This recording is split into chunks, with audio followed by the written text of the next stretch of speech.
હર હર મહાદેવ। મિત્રો 27 જૂન અષાઢી બીજની રાતે જો તમે આ જગ્યા ઉપર 3 લવિંગ ફેંકી દેશો તો ભગવાન જગન્નાથની કૃપાથી તમારી બધી જ મનોકામના થશે પૂર્ણ। તેમજ મિત્રો તમારા ઘરમાં એટલું ધન આવશે કે તમે ગણી નહીં શકો। કારણ કે મિત્રો અષાઢી બીજનો જે દિવસ છે એ શુભ અને પવિત્ર માનવામાં આવે છે અને આ દિવસે ઘણા એવા શુભ સંયોગોનું પણ નિર્માણ થઈ રહ્યું છે। આથી જુઓ કોઈ પણ વ્યક્તિ અષાઢી બીજની રાતે આ જગ્યા ઉપર 3 લવિંગ ફેંકી દેશે તો તે રાતોરાત જ કરોડપતિ બની જશે। આથી મિત્રો તમારે આવનારી અષાઢી બીજના દિવસે આ 3 લવિંગ વાળો ઉપાય જરૂર કરવો જોઈએ કે જે આપણા શાસ્ત્રોમાં પણ જણાવવામાં આવ્યો છે। તેમજ મિત્રો જો તમે આખું વર્ષ આ ઉપાય ન કર્યો હોય તો કાંઈ નહીં, પણ તમે આવનારી અષાઢી બીજના દિવસે એટલે કે કાલે જો તમે ઉપાય કરી લેશો તો મિત્રો તમારું વર્ષો જૂનું કાર્ય છે અવશ્ય પૂર્ણ થઈ જશે અને તમને એવો ચમત્કાર જોવા મળશે કે ભગવાન જગન્નાથની કૃપાથી તમારો બેડો પાર થઈ જશે। તો મિત્રો વિડીયોમાં આગળ વધતા પહેલા જો તમે ઈચ્છતા હોવ કે ભગવાન જગન્નાથની કૃપા તમારી ઉપર સદા બની રહે તો આ વિડીયોને લાઈક કરી અને કમેન્ટમાં જય જગન્નાથ જરૂર લખી દેજો। તો મિત્રો ઉપાયને જે કોઈ પણ વ્યક્તિ કાલે અષાઢી બીજના દિવસે કરી લેશે તો તેની બધી જ મનોકામના છે પૂર્ણ થઈ જશે। આથી મિત્રો આપણે આ ઉપાય વિશે આગળ વધીએ એના પહેલા આપણે અષાઢી બીજના મહત્વ તેમજ એ દિવસે કરાતા શુભ કાર્યો વિશે વાત કરી લઈએ અને પછી આપણે ઉપાય વિશે જાણીએ કે તમારે આવનારી અષાઢી બીજના દિવસે કાલે 3 લવિંગ છે કે જેને આ જગ્યા ઉપર ફેંકી દેશો તો તમારી સમસ્ત મનોકામના પૂર્ણ થઈ જશે। તો મિત્રો અષાઢી બીજના દિવસે ભગવાન જગન્નાથની જે રથયાત્રા નીકળે છે તેનું આપણા ધાર્મિક શાસ્ત્રોમાં બહુ જ ખાસ અને વિશેષ મહત્વ છે। ભગવાન જગન્નાથજીની આ યાત્રા છે તેને દશાવતાર યાત્રા તેમજ જનકપુરીની યાત્રા તરીકે પણ ઓળખવામાં આવે છે। મિત્રો દર વર્ષે ઓડિશાથી જગન્નાથજીના રથની યાત્રાનું આયોજન કરવામાં આવે છે। ચારધામની યાત્રાનું એક સ્થળ છે કે જે જગન્નાથપુરી પણ છે। મિત્રો આપણા હિન્દુ ધર્મશાસ્ત્ર અનુસાર અષાઢ મહિનાની બીજના દિવસે જગન્નાથજીની આ યાત્રા નીકળે છે। મિત્રો આ યાત્રા દરમિયાન ભગવાન જગન્નાથ દર વર્ષે એકવાર પ્રસિદ્ધ ગુડીચા માતાના મંદિરે જાય છે। મિત્રો આપણા દક્ષિણ ભારતમાં સૌથી વિશાળ અને મહત્વનો ખાસ ઉત્સવ હોય તો તે આ જગન્નાથની યાત્રા છે કે જે કાલે 27 જૂન અષાઢી બીજના દિવસે ઉજવવામાં આવે છે। મિત્રો એવું પણ માનવામાં આવે છે કે જન્મ મરણના ચક્કરમાંથી મુક્તિ મેળવવા માટે પણ આ યાત્રાનું આયોજન કરવામાં આવે છે। મિત્રો રથયાત્રામાં ભગવાન જગન્નાથજીની સાથે સાથે બહેન સુભદ્રા અને ભાઈ બલભદ્રનો રથ પણ નીકળે છે। મિત્રો છેલ્લા 500 વર્ષ પહેલા ભગવાન જગન્નાથજીની રથયાત્રા કાઢવાની પરંપરા શરૂ થઈ છે। મિત્રો આ યાત્રા દરમિયાન ભગવાન જગન્નાથને રથયાત્રા દ્વારા આખા શહેરમાં ફેરવવામાં આવે છે। ભગવાન જગન્નાથજીના રથયાત્રાની શરૂઆત છે એ રથની આગળ સોનાની સાવરણી લગાવીને મંત્રોચ્ચાર કરીને તેની શરૂઆત કરવામાં આવે છે। મિત્રો ઘણા બધા પરંપરાગત સાધનોના અવાજમાં રથયાત્રાનું ધૂમધામથી આયોજન કરવામાં આવે છે અને મિત્રો જાડા દોરડાથી વિશાળ રથ ખેંચવામાં આવે છે।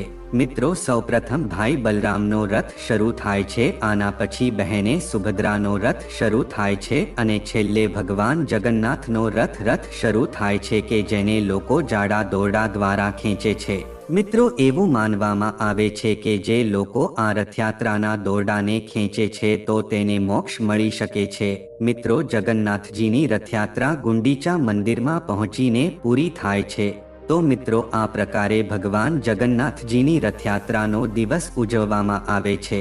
મિત્રો આ દિવસ એટલો બધો શુભ અને ખાસ માનવામાં આવે છે કે જે લોકોના ઘરમાં જો તકલીફ હોય અથવા તો કોઈ પણ પ્રકારની મુશ્કેલી જેવી કે ધનને લગતી સમસ્યા હોય તેમજ પોતાના ઘરમાં નકારાત્મક ઉર્જાનો વાસ થઈ ગયો હોય અને જો તે કોઈ પણ ધાર્મિક કાર્ય કરે છે પણ તેમ છતાં તેની મનોકામના પૂર્ણ ન થતી હોય તો મિત્રો અષાઢી બીજનો દિવસ છે બહુ જ શુભ માનવામાં આવે છે। તો તમારે આ દિવસે અમે જે તમને આ વિડીયોમાં જે ઉપાય જણાવવાના છીએ એ ઉપાય તમારે જરૂર કરી લેવો જોઈએ।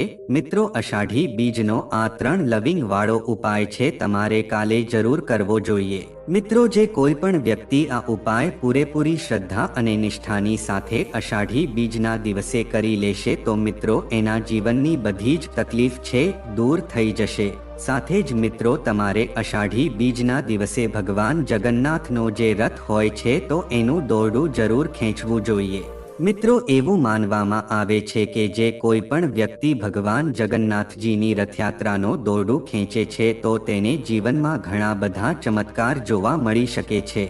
મિત્રો, ભગવાન જગન્નાથજીની યાત્રા દરમિયાન ઘણી બધી ટ્રાફિક તમને જોવા મળે છે, પણ જો મિત્રો અમુક એવા લોકો હોય કે જે ગમે તેમ કરીને ભગવાન જગન્નાથજીની યાત્રાનું દોરડું ખેંચવાનો લાભ લે છે તો તેને ઉત્તમ ફળની પ્રાપ્તિ થઈ શકે છે। આથી મિત્રો, જો તમે પણ આ વસ્તુનો લાભ લો છો તો તમારી પણ સમસ્ત મનોકામના પૂર્ણ થાય છે। અને જો અષાઢી બીજના દિવસે તમે રાતે 3 લવિંગ વાળો ઉપાય કરી લેશો તો તમને અવશ્ય ઉત્તમ ફળની પ્રાપ્તિ થઈ શકે છે। તો મિત્રો, હવે આવો આપણે આ ઉપાય વિશે આગળ વધીએ અને જાણીએ કે તમારે અષાઢી બીજના દિવસે 3 લવિંગ વાળો ઉપાય કઈ રીતે કરવાનો છે અને આ 3 લવિંગ તમારે કઈ જગ્યા ઉપર ફેંકવાના છે। તો મિત્રો, એ ઉપાય વિશે જાણીએ એના પહેલા જો તમે હજી સુધી આ વિડીયોને લાઈક ન કર્યો હોય તો મિત્રો એક લાઈક જરૂર કરી દેજો અને આ ચેનલને પણ સબસ્ક્રાઇબ કરી દેજો કે જેથી કરીને આવા જ વિડીયો તમને દરરોજ મળતા રહે।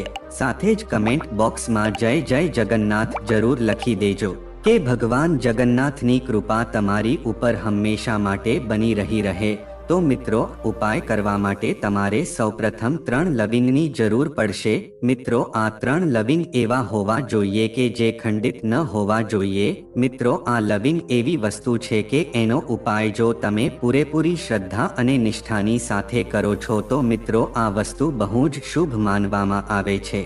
આનાથી તમારા ઘરમાં બધી જ ધનને લગતી સમસ્યા છે સમાપ્ત થઈ જાય છે અને તમારા ઘરમાં ધન આવવાના નવા રસ્તા ખુલવા લાગે છે। તેમાંથી તમારા ઘરમાં જેટલા પણ સદસ્ય છે એના જીવનમાંથી મુશ્કેલી દૂર થઈ જાય છે। તો મિત્રો, જો તમે આ ઉપાય અષાઢી બીજની રાતે કરી લીધો તો મિત્રો તમારા જીવનમાં જેટલું પણ દુઃખ છે એ દૂર થવાનો સમય આવી ગયો છે।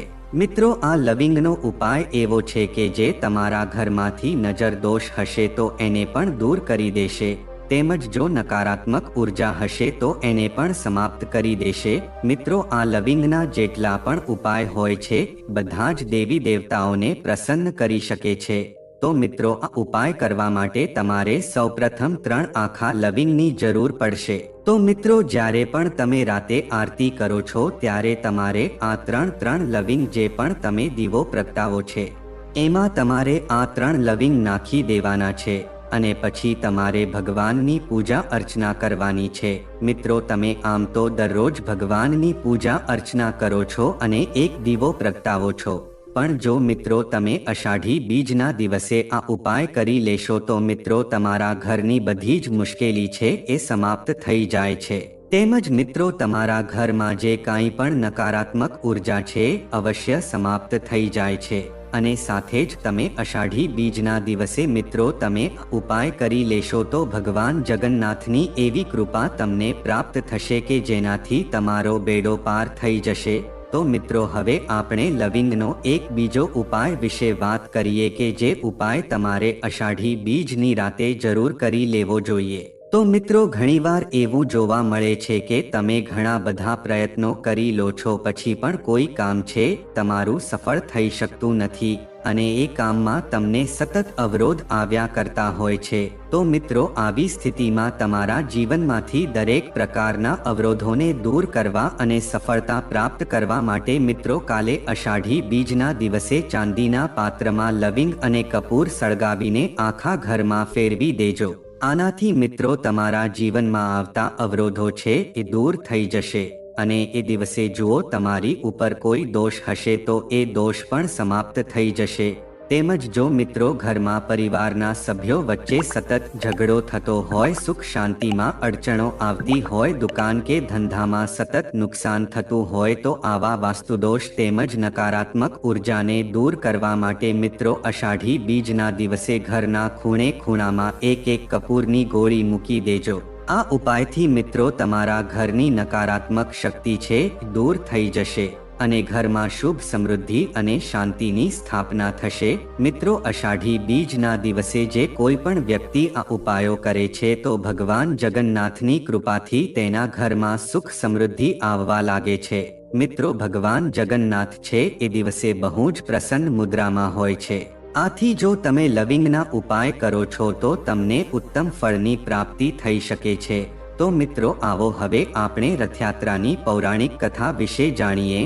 તો મિત્રો પૌરાણિક કથાઓ અનુસાર ઘણા લોકો એવું માને છે કે એકવાર શ્રી કૃષ્ણની બહેન સુભદ્રા એના પિયરમાં આવે છે।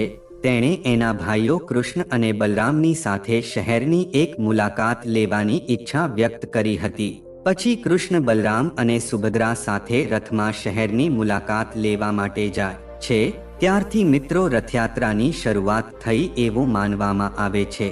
તેની સાથે જ મિત્રો બીજી એક કથા એવી છે કે ગુંડીચા મંદિરમાં સ્થિત દેવી શ્રી કૃષ્ણની માસી છે કે જે ત્રણેય ભાઈઓ બહેનોને પોતાના ઘરે આવવાનું આમંત્રણ આપે છે। તો મિત્રો આવી સ્થિતિમાં શ્રી કૃષ્ણ અને બલરામ અને સુભદ્રા સાથે 10 દિવસ માટે માસીના ઘરે આવ્યા હતા એવી પણ કથા પ્રચલિત છે। મિત્રો બીજી લોકકથા એવી છે કે શ્રી કૃષ્ણના મામા કંસ તેમને મથુરા બોલાવે છે। આ માટે એક સારથી સાથે એક રથને ગોકુળમાં મોકલે છે। ત્યારે રથયાત્રાને શરૂઆત થઈ તેવું મનાય છે। મિત્રો જ્યારે કૃષ્ણ તેમના ભાઈઓ અને બહેનો સાથે રથમાં મથુરા ગયા હતા, જો કે કેટલાક લોકો એવું પણ માને છે કે આ દિવસે કૃષ્ણએ કંસનો વધ કર્યો હતો અને મોટા ભાઈ બલરામ સાથે મળીને લોકોને દર્શન આપવા માટે મથુરામાં રથયાત્રા શરૂ કરી હતી। તેમજ આના પછીની લોકવાયકા એવી છે કે મિત્રો કૃષ્ણની રાણી હોય એ માતા રોહિણીને રાસલીલાનો પાઠ કરવા કહ્યું હતું। માતાને લાગે છે કે સુભદ્રાએ ગોપીઓ સાથે કૃષ્ણની રાસલીલા વિશે સાંભળવું જોઈએ નહીં, તેથી તેને કૃષ્ણ અને બલરામ સાથે રથયાત્રા પર મોકલ્યા હતા। એટલામાં જ નારદજી ત્યાં આવે છે અને ત્રણેય એક સાથે જોઈને ખુશ થઈ જાય છે। આથી ત્રણેયના આવા દર્શન દર વર્ષે થાય એને પ્રાર્થના કરીએ છીએ ત્યારથી ત્રણેય જોવા મળે છે।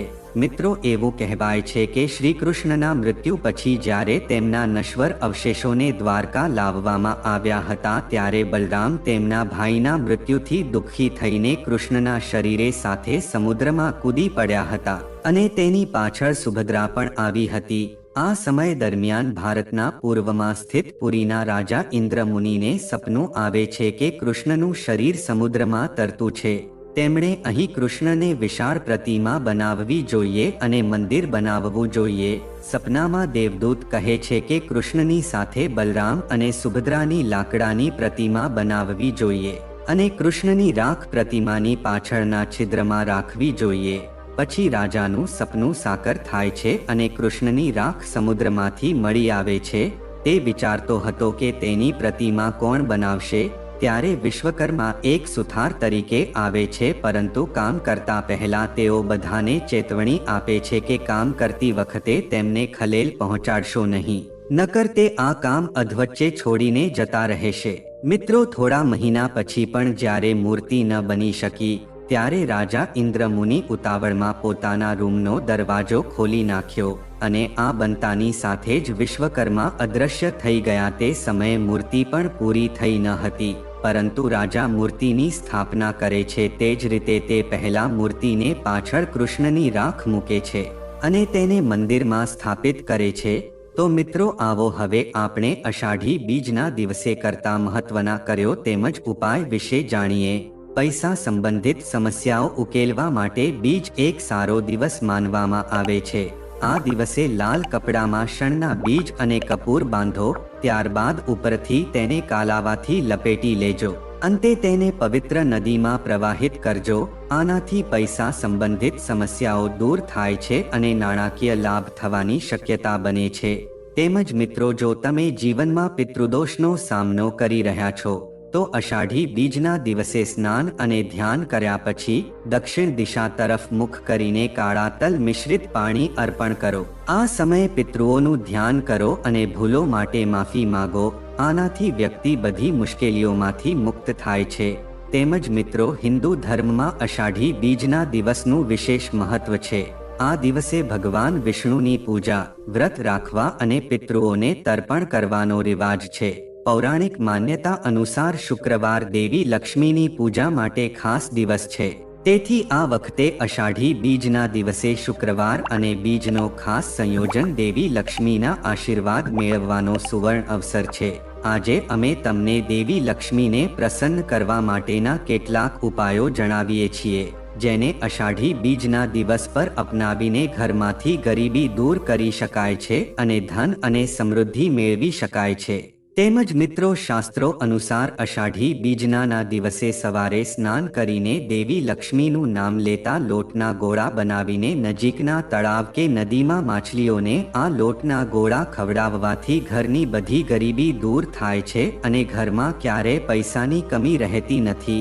તેમજ મિત્રો, શુક્રવાર કે અષાઢી બીજના દિવસે કીડીઓને ખાંડ ભેળવીને લોટ ખવડાવવાથી દેવી લક્ષ્મીના આશીર્વાદ મળે છે, ધન વધે છે. તેમજ મિત્રો, અષાઢી બીજના દિવસે રાત્રે પીળા કપડાં પહેરો, ઉત્તર દિશા તરફ મુખ કરીને કુશના આસન પર બેસો, થાળીમાં કેસરી રંગના ચોખા પર શંખ મૂકો અને ઘીનો દીવો કરીને દેવી લક્ષ્મીની પૂજા કરજો. દેવી લક્ષ્મી ચોક્કસ પ્રસન્ન થાય છે અને તમને ધનવાન બનાવે છે. તેમજ મિત્રો, અષાઢી બીજના દિવસે દેવી લક્ષ્મીની મૂર્તિ કે મંદિરની સામે ચમેલી કે તલના તેલનો દીવો પ્રગટાવવાથી દેવી લક્ષ્મી ઝડપથી પ્રસન્ન થાય છે. ઘરમાં ધનના આગમનના બધા માર્ગ ખુલી જાય છે. તેમજ અષાઢી બીજના દિવસે રાત્રે ઘરના ઈશાન ખૂણામાં ગાયના ઘીનો દીવો પ્રગટાવજો. પરંતુ ધ્યાનમાં રાખો કે દીવામાં કપાસની વાટને બદલે લાલ દોરાનો ઉપયોગ કરવો જોઈએ અને ઘીમાં કેસર ઉમેરવું જોઈએ. આમ કરવાથી દેવી લક્ષ્મી ક્યારેય તમારા ઘરમાં ધન અને અનાજની કમી નહીં થવા દે. તેમજ અષાઢી બીજના દિવસે ઘરના ઈશાન ખૂણામાં ઘીનો દીવો પ્રગટાવો. ધ્યાન રાખો કે આ દીવો સૂર્યોદયથી સૂર્યાસ્ત સુધી સળગતો રહેવો જોઈએ. તેમજ મિત્રો, અષાઢી બીજના દિવસે દેવી લક્ષ્મીના આશીર્વાદ મેળવવા માટે સવારે પીપળાના ઝાડને પાણી અર્પણ કરો. તેમજ અષાઢી બીજના દિવસે કેસર અને 2 લવિંગથી ઘીનો દીવો પ્રગટાવવાથી દેવી લક્ષ્મીને પ્રસન્ન કરવામાં અને નાણાકીય સમસ્યાઓ દૂર કરવામાં મદદ મળે છે. તેમજ તમારી આર્થિક સ્થિતિ મજબૂત કરવા માટે આ દિવસે તુલસીની માળાથી ગાયત્રી મંત્રનો 108 વાર જાપ કરો અને કાલે સાંજે પીપળાના ઝાડ નીચે તલના તેલનો દીવો પ્રગટાવો અને પરિક્રમા પણ કરવી શુભ મનાય છે. તેમજ ઘરમાંથી નકારાત્મકતા દૂર કરવા માટે પાણીમાં મીઠું ભેળવીને ઘર સાફ કરો. અમાસના દિવસે ઘરમાં શાંતિ અને ખુશી જાળવી રાખવા માટે ગાયની સેવા કરજો. આ દિવસે ભૂલથી પણ પ્રાણીઓને હેરાન ન કરવા જોઈએ. તેમજ મિત્રો, અષાઢી બીજનું મહત્વ સમજાવતા પુરાણોમાં કહેવામાં આવ્યું છે કે જે વ્યક્તિ ગંગા, નર્મદા વગેરે પવિત્ર નદીઓમાં સ્નાન કરીને અથવા અષાઢી બીજ પર તેમના પાણીમાં સ્નાન કરીને દાન અને સત્કર્મ કરે છે, તેને પરમ મોક્ષ પ્રાપ્ત થાય છે. પૃથ્વી પર રહેતા તેના બધા પાપોનો નાશ થાય છે અને તે 33 કરોડ દેવતાઓનો પ્રિય બને છે. તેમજ અષાઢી બીજના દિવસે વ્યક્તિએ ગંગા, નર્મદા, ગોદાવરી, યમુના વગેરે પવિત્ર નદીઓમાં સ્નાન કરવું જોઈએ. જો આ નદીઓ તમારી નજીક ઉપલબ્ધ ન હોય તો વ્યક્તિએ આ નદીઓનું પાણીમાં ઉમેરીને તેનાથી સ્નાન કરવું જોઈએ. પાણીમાં થોડા કાળા તલ પણ ઉમેરવા જોઈએ. અષાઢી બીજના દિવસે પૂર્વજોની શાંતિ માટે પવિત્ર નદીઓના કિનારે અથવા કૂવા, વાવ, કોઈ પણ શુદ્ધ તળાવ વગેરેના કિનારે શ્રાદ્ધ વગેરે કરવા જોઈએ. અષાઢી બીજના દિવસે પૂર્વજોની શાંતિ માટે પવિત્ર નદીઓના કિનારે અથવા કૂવા, વાવ, કોઈ પણ શુદ્ધ તળાવ વગેરેના કિનારે શ્રાદ્ધ વગેરે કરવા જોઈએ. તેમજ અષાઢી બીજના દિવસે પૂર્વજોની શાંતિ માટે ત્રિપિંડી શ્રાદ્ધ કરવું જોઈએ. આનાથી તમારા પૂર્વજો જે ભૂત બની ગયા છે અને અસંતુષ્ટ ભટકતા રહે છે તેમને શાંતિ મળશે. અસંતુષ્ટ પૂર્વજોને કારણે પરિવારમાં ઘણી સમસ્યાઓ ઊભી થાય છે. આ અમાવસ્યાના દિવસે કાલસર્પ દોષ, નાગ દોષ, ચંદ્રગ્રહણ દોષ, સૂર્યગ્રહણ દોષની શાંતિ મેળવવી શ્રેષ્ઠ છે. ઉજ્જૈન, ત્રયંબકેશ્વર વગેરે સ્થળોએ આ દોષોને દૂર કરવા માટે પૂજા ખૂબ જ મહત્વપૂર્ણ છે. જો તમારા પૂર્વજોને શાંતિ ન મળી રહી હોય તો બદ્રીનાથ ધામ સ્થિત બ્રહ્મકપાલીમાં પિતૃ શાંતિ કરવી જોઈએ. મિત્રો, શનિના દુઃખથી રાહત મેળવવા માટે અષાઢી અમાવસ્યાના દિવસે શનિ માટે દાન અને સત્કર્મ કરવા જોઈએ. અષાઢી બીજના દિવસે હનુમાનજીની પૂજા કરવાથી દુશ્મનો દ્વારા થતા ઘણા રોગો અને મુશ્કેલીઓમાંથી મુક્તિ મળે છે. તો મિત્રો, જો આ માહિતી તમને ગમી હોય તો વિડીયોને લાઈક કરી અને ચેનલને સબસ્ક્રાઇબ પણ કરી દેજો કે જેથી કરીને અમે રોજ વાસ્તુશાસ્ત્રને લગતા વિડીયો લાવતા રહીએ. તમારો દિવસ શુભ રહે. મિત્રો, ધન્યવાદ.